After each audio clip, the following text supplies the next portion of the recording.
So first of all, we'll understand the factoring part. Factoring is a service. What service it is? It is primarily a service of managing financial receivables, managing the receivables of that particular customer or client. I am the factor, I am the service provider. What I do, I manage the receivables of X company. Now, that X company has sold goods to some Y, Z, A, B, C, D, E, and whatever those sales are there, sales result into receivable, sundry debtors. Sundry debtors, they accept the bill, and that bill, once they accept, then it becomes a bills receivable.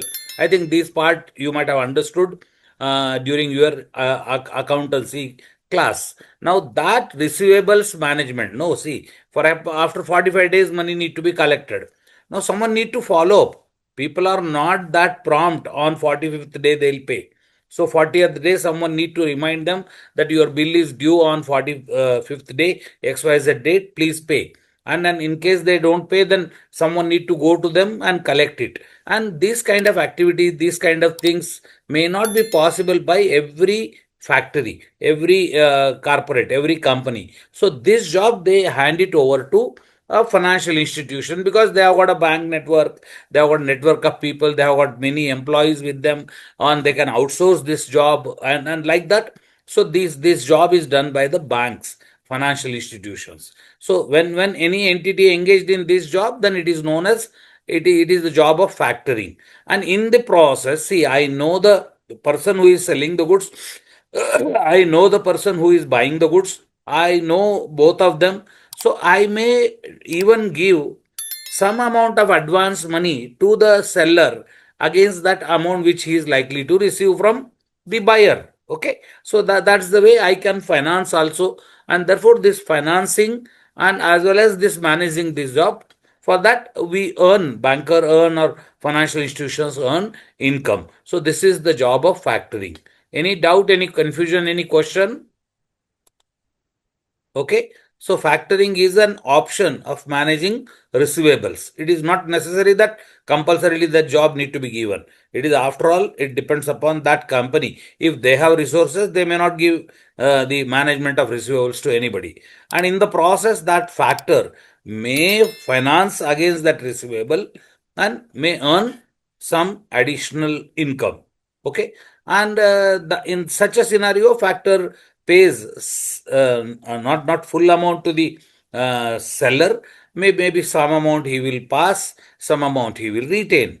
It depends upon the agreement. Okay, and on due date, whatever that interest part is working out, that interest it may collect, and the remaining amount also it may give it back to the seller. Okay, so that's the way it works.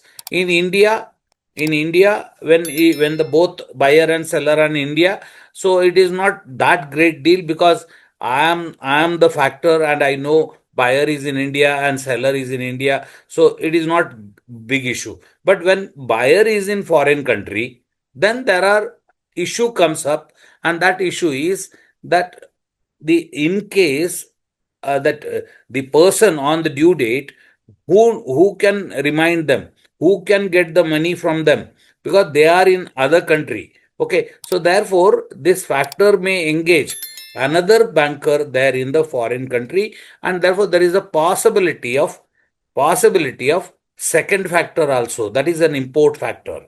Importer's factor is no import factor, and we become the export factor. So that's the way the scenario may come up in the event of factoring activity in the foreign exchange, that forex business receivables. Mostly factoring happens with regard to short term receivables. When they are long term, then people don't go for factoring, they go for forfeiting. I think these all aspects we had very cleanly discussed. In India, there are two type of factoring. One is a recourse factoring, another one is a non-recourse factoring. So recourse factoring means that in case the buyer doesn't pay on the due date, so then what recourse available, what action are available in the hands of the financial institution. So then, whether he has got a right to recover money from the seller also, because he has given money to seller, no. So that seller's money he can he recover because buyer did not pay on the due date? If that kind of right if is available, then it is known as with recourse factoring.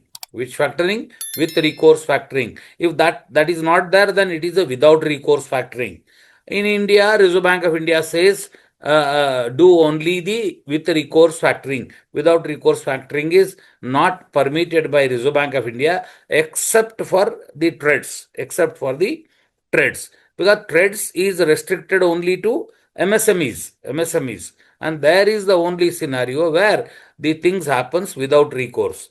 There are other factors also are responsible for that, because the buyer entities are there, no, on the TReDS. All those buyer entities are very big entities, 250 crore plus sales turnover having entity are there on the TReDS platform. So that confidence of receiving the petty money is not a problem with regard to TReDS, okay, on TReDS platform.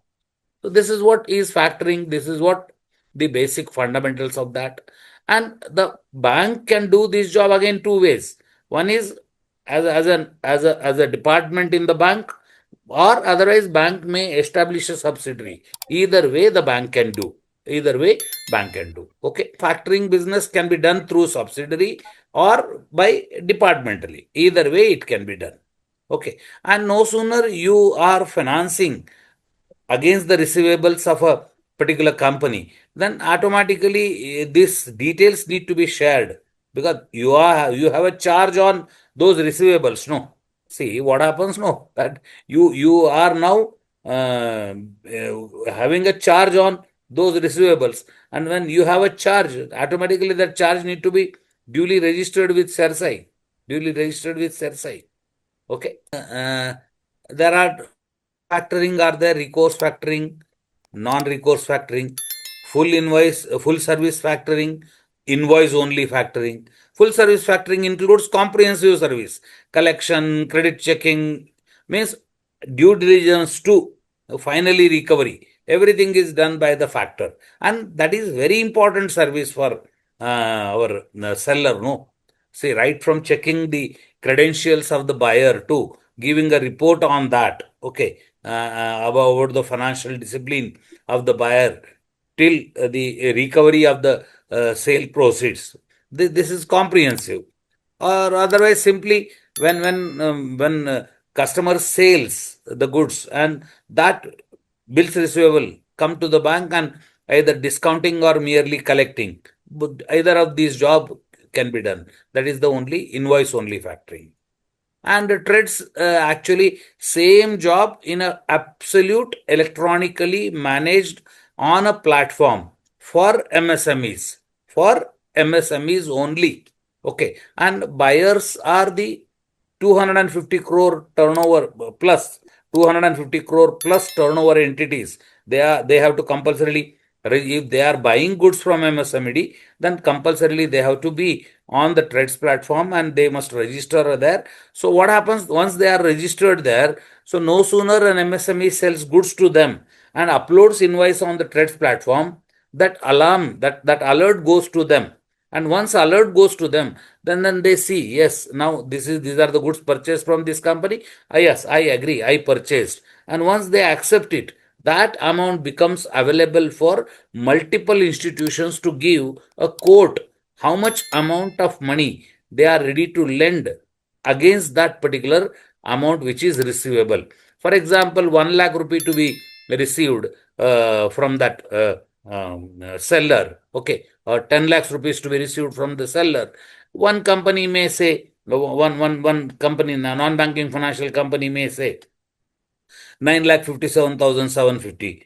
Okay. Another company may say 9,60,000. Banker may say 9,65,000. Like that. Okay. So because it is a bill of only 40 days and 40 days purpose 30,000 interest for a banker also, it is sizable money. So that's the way different banks may quote different quote, and whichever is best suitable for MSMED, that MSME will accept that. Once it accepts that, then that amount will be debited in that banker's account and goes to the MSMED account.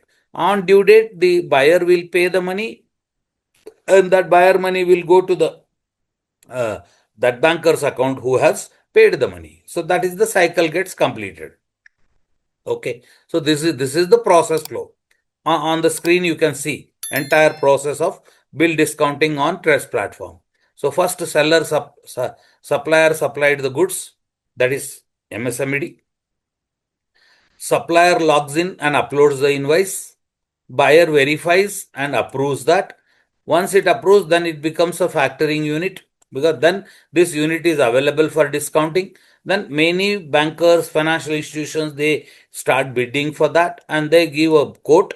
Supplier accepts the most favorable bid, and then naturally MI generates the settlement instructions, and through RTGS the money goes to the seller's account, and the on due date automatically the things get settled. So this is the flow. It started by Reserve Bank of India in 2018 onwards.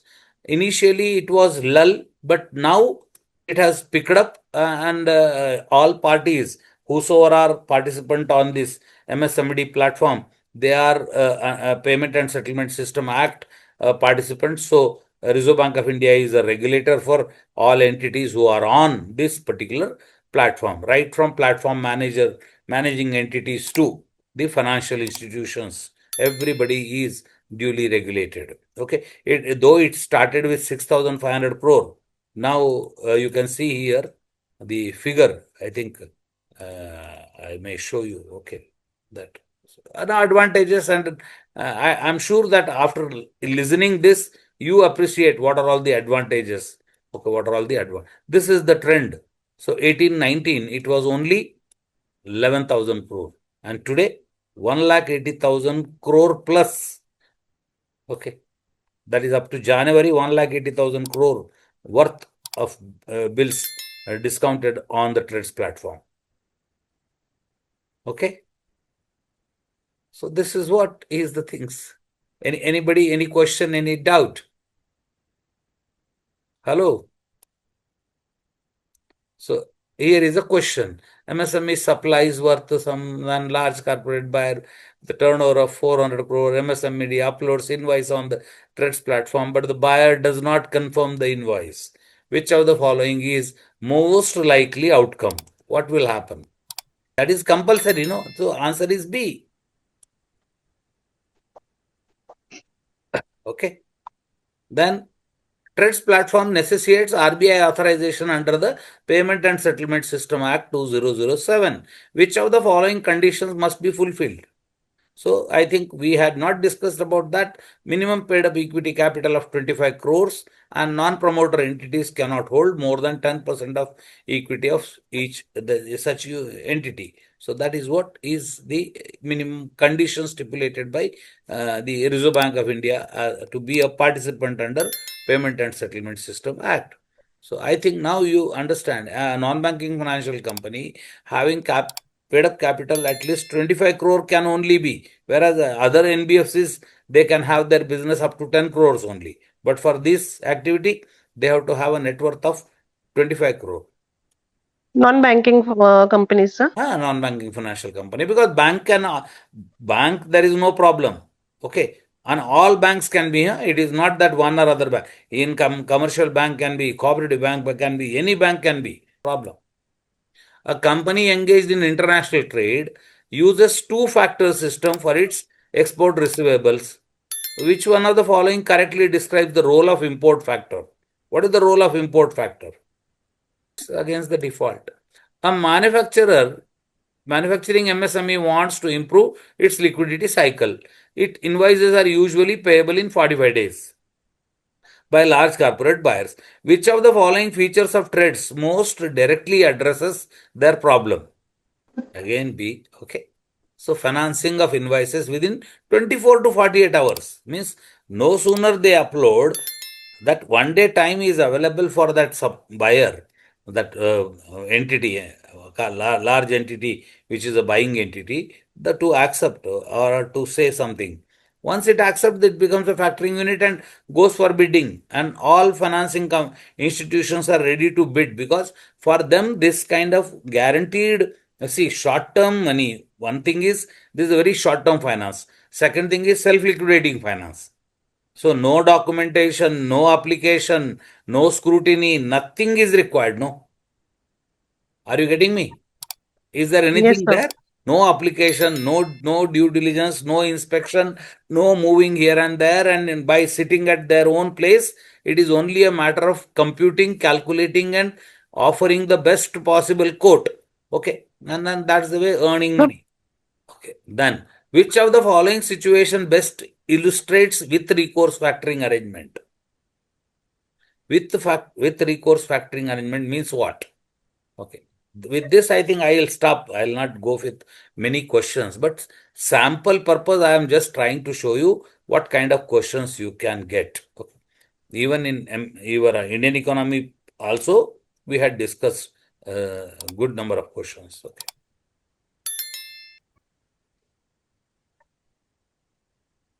So, with recourse, the factor absorbs the entire loss. The exporter is fully protected against political commercial risk. The seller remains liable to compensate the factor if the customer fails to pay. Such kind of scenario is with recourse. Seller is not responsible for. Then it is the without recourse factoring. Okay. So with this, I think only one question I have got. Okay. So here you can see. Which of the following combination is correctly matched? Factoring, always based on bank guaranteed promissory note. Forfeiting, generally suited for small value domestic receivables. TReDS operates as an electronic marketplace where MSME sells invoices to financiers through competitive bidding. International factoring does not involve import factor participation. So, clearly, the differentiation C is the answer. So, thank you. Part 1 we got completed. Anybody, any question, any doubt, you're most welcome. Otherwise, there are additional reading material part is there in retail banking paper. Now we are starting on that. Now we are starting on that particular part. Okay. Anybody, any question, any doubt, you are most welcome. Please ask.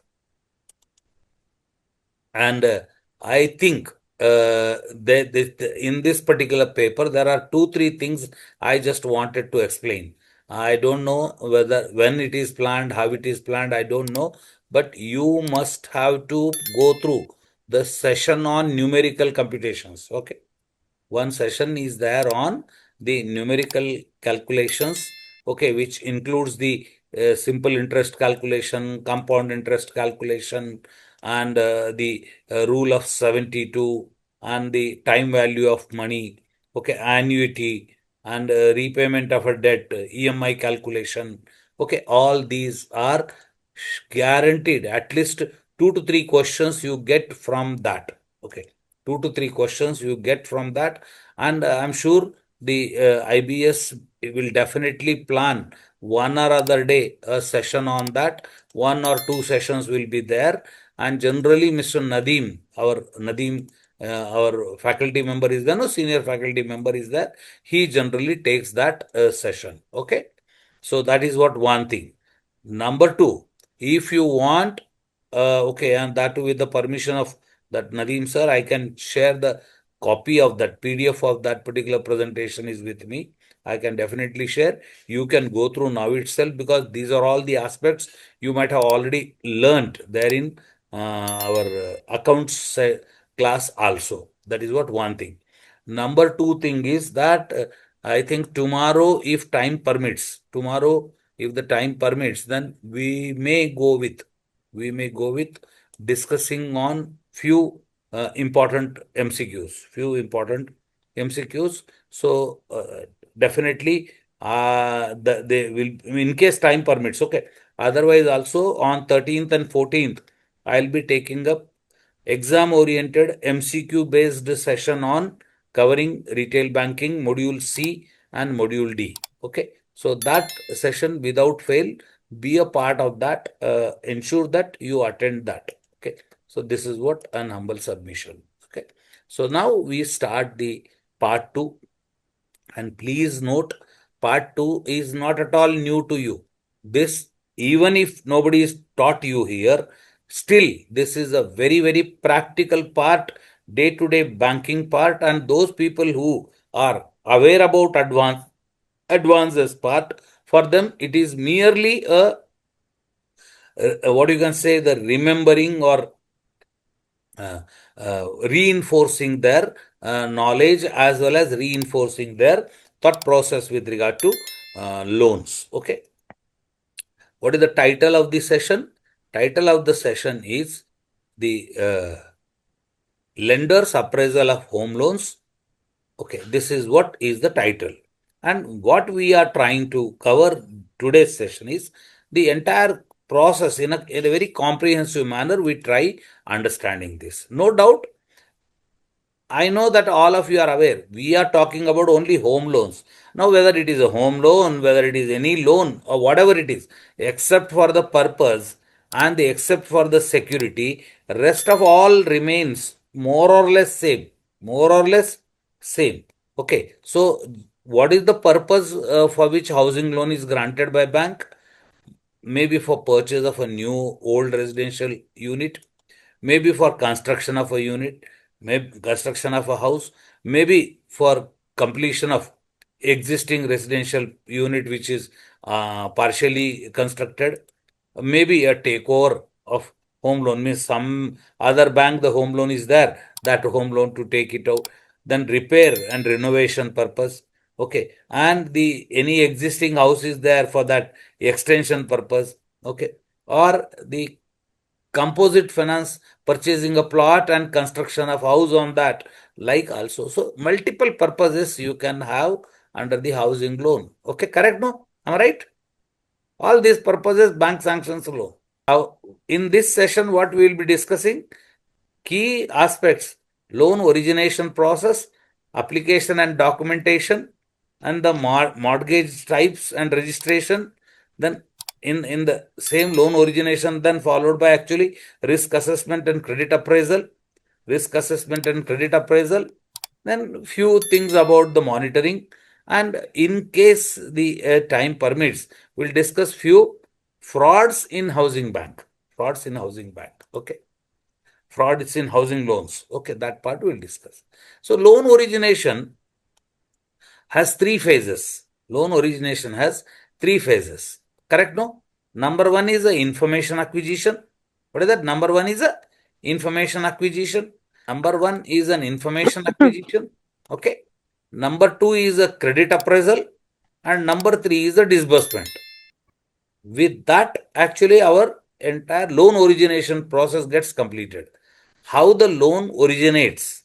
Origination has got three important components. One is an information, because information asymmetry leads to improper decision making. So that, to avoid the decision making in wrong decision making, we definitely get the desired information. Every piece of information which we call for in the application form is vital one. There is nothing which is unwanted. Okay, so information, credit appraisal, and the disbursement, these are the three key activities. So I'm sure all these things are already known to you. Application is there. Once Yes, sir. application received, a file gets open. Once the file is open, then processing happens. Okay, and in this processing, what do? Whatever the data, whatever the papers, details they have given, and that based on the detail, you put up the details in a very understandable and that manner to the sanctioning authority. And in nutshell, you suggest what is your view on that application. Based on that, the credit decision is being taken by the decision making authority. And once the decision is done, that is known as underwriting. You committed that money, am I right? And once you underwrite, then for pre-closing, means because that person applied for and that matter need to be closed, you require to give a letter to the borrower that, okay, on these terms and conditions, we are giving you this loan. Now you complete that and take the loan. Okay. And that part, once you give, then he comes and submits those security documents. Here also he gave the document. Am I right? The documents which he gave here, they are nothing but whatever information he has provided in that application form to supplement that. Actually, what information he has given, supporting to that information, the documentary evidences, documentary proofs were provided by the applicant.